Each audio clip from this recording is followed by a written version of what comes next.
Kaixo, mire, zer sentitu duzu, zer moduzkoa izan da novela gintzarako saltoa egin duzun jauzia? Bueno, ni bertsolaritzatik nentorren, bi sortze prozesu mota oso desberdin direla konturatu naiz bertsogintza eta literatura, ezta.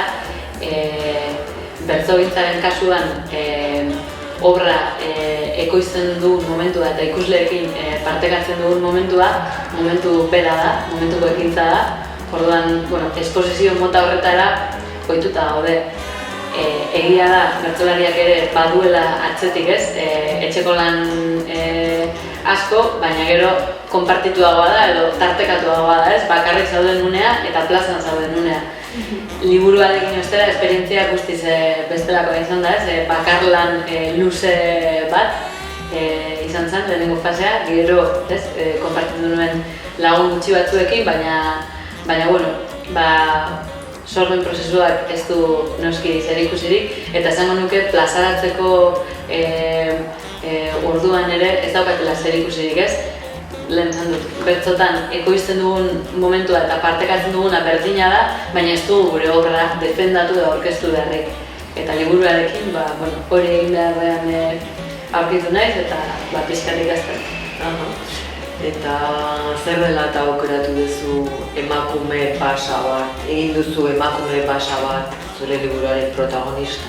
Bai, novela honen protagonista, zuk esan duzu ez, Sabina izeneko emakume pasa bat da, adinekoa baserri batean bizi dana, bizimodu gogor samarra eduki duena eta zirkustantziek halakoa izatera eraman dutena, ez?